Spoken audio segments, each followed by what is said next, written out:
Useful Plays and Positions, Episode 2. Pagness, for most vehicles, does not lend itself to dynamic gameplay. Unless you count wargaming fucking out the physics. Not trying to drive on the turret. Uh-oh. Oh god. Uh-oh. Oh, Jesus! Well, we got the turret back. Flying baguettes. Fatality. So if you do find yourself dwelling upon it instead of lamenting life, try this. So let's say we spawned on Pagness in a vehicle that doesn't adhere to the meta of the map. We don't have armor, we don't have gun depression, we don't have anything like that. But we want to get ourselves involved. If you are significantly mobile, you can actually position over here. If you knock down this trunny facing forwards and then knock down this trunny as well, there's actually enough space here that you can utilize this position for the purposes of double bushing.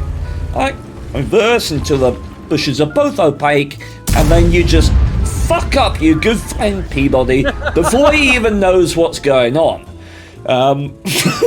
Thank you, Peabody, for that. I know I didn't really tell you that I was gonna murder you, but it's much appreciated. You'd have been really fucked up if I'd have went under the bridge like I was. I was kind of hoping that you would go up the top because it helps with the demonstration. Mines. A map where only 0.2% of it is actually a mine, and the rest is a pile of shit. I guess wargaming can test this map very well because miners can't try tanks. Anyhow, here's a fact about mines that is an absolute game changer. Mate, what? Peabody, you're gonna... Oops. I'll be right back. So let's say that in a tense endgame situation you're perhaps hunting Artie or some other defensive fellow who's decided to perch up at the back of the map here. Now, a lot of people know you can actually thread shells through these windows. Like, I could kill Peabody right now. I could decimate him and violate his soul, but I'm not going to do that because we're going to discuss some more information, right? On mines, these buildings, these single bungalow buildings that look exactly like this, have an interesting quirk, which is that their model changes when they are destroyed. And believe it or not, pretty much all of these buildings, when they get knocked down, they offer new sightlines and new avenues to be able to engage your opponents. I'm a bit tall here in the Crew 15, but you can see what I'm after here. And all of these buildings offer these opportunities. For example, this one. Let's say you're playing in a defensive position on mines, and you find yourself stuck in this area of the map. Well, what you can actually do is you can destroy this building and suddenly this position's become even more powerful defensively. You can actually defend a portion of the cap using this position if this building is destroyed. And this is the same with some other buildings on this map as well. Let's have a look at some others.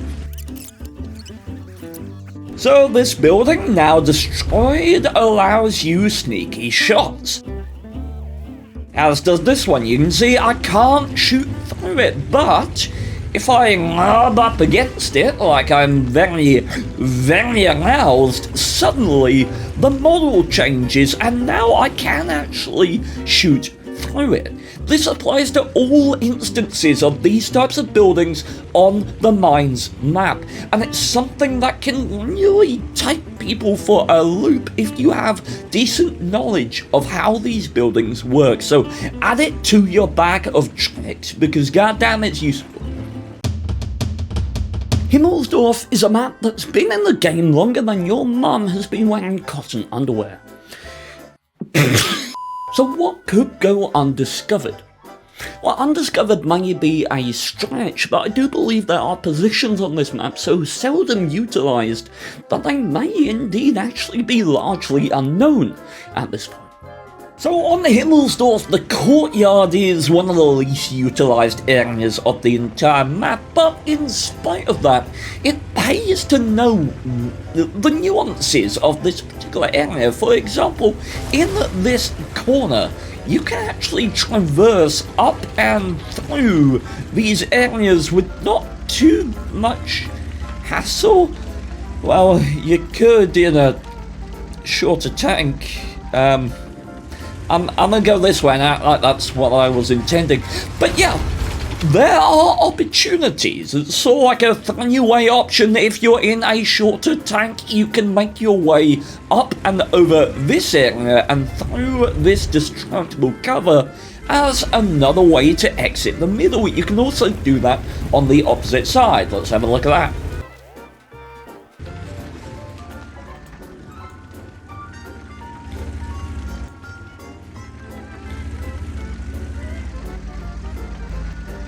My poor grasp of geometry has never been more cruelly exposed by the fact that I thought this would work going the other way.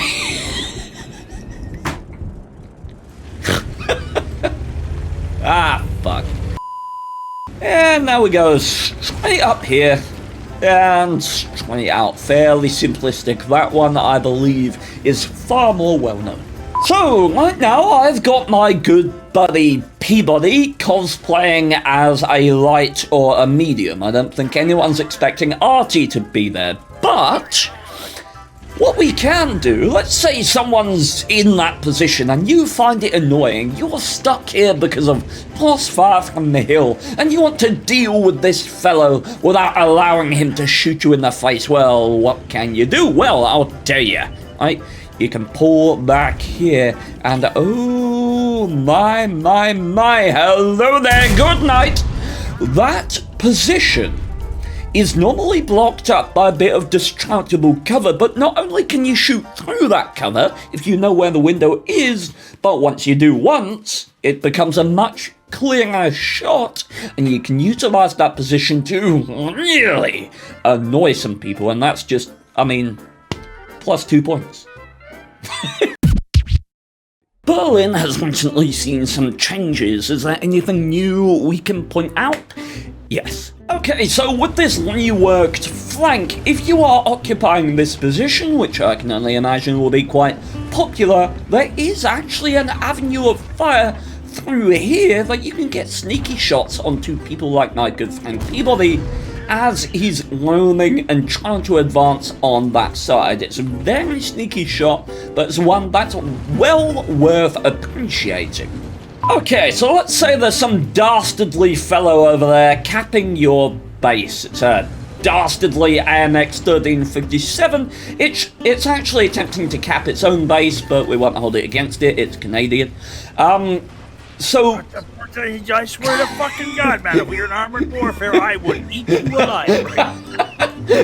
Alright, so we're looking for a sneaky position. Well, we actually have one. If we worm our way up here, right, and the reason we're going this way is because actually through there you can actually spot and be spotted by the cap. So we don't want that person capping to know that we're moving out over this open land. But if you have enough time, moving into this position can actually offer you a fairly sneaky way of getting vision over a fair portion of the cap.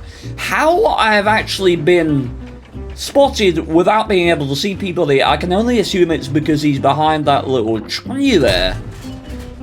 And yes, indeed he is. Hello, Peabody. But as you can see, you can get vision over a fairly large portion of the cap circle. So this position is worth knowing about for those tense endgame situations. Worth having in your bag of tricks.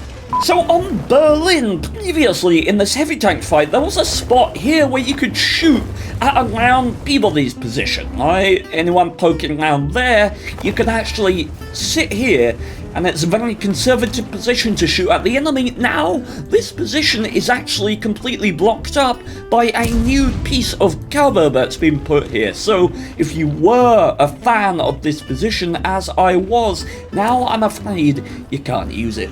So, here I am in a lovely shed, and I'm having a great time when suddenly...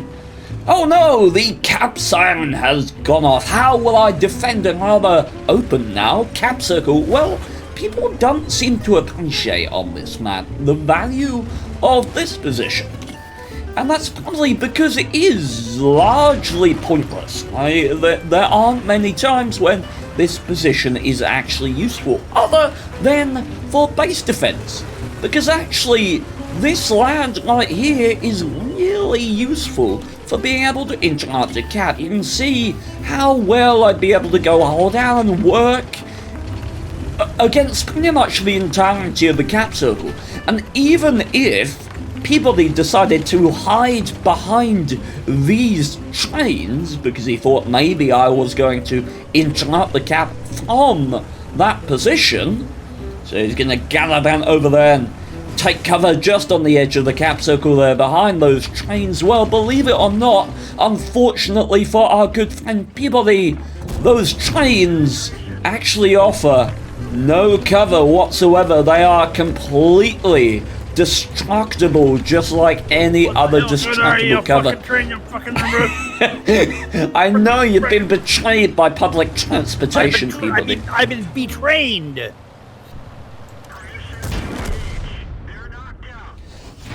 I had another one to do, but I was morally obligated to kill you after that joke.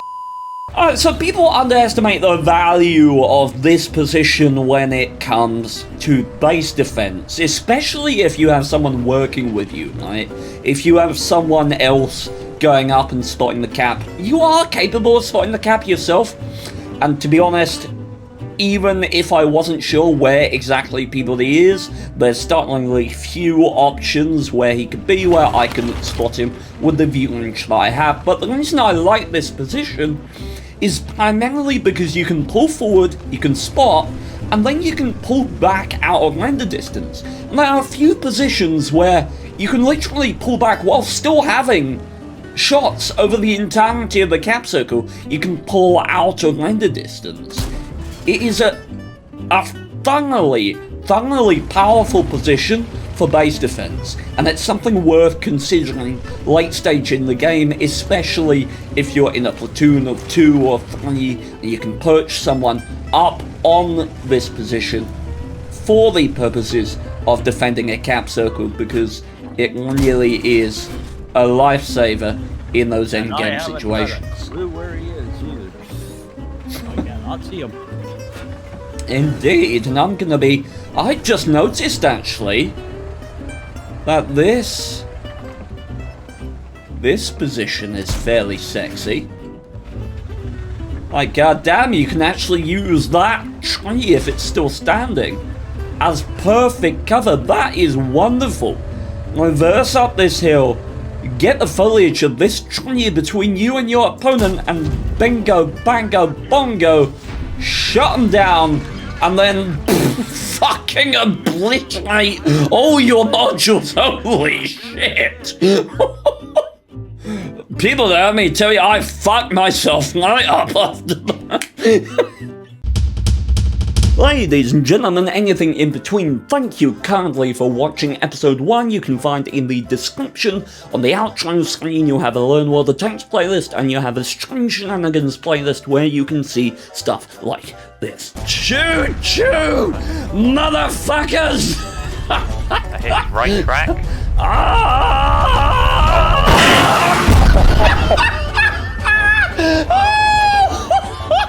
Oh, good morning, world!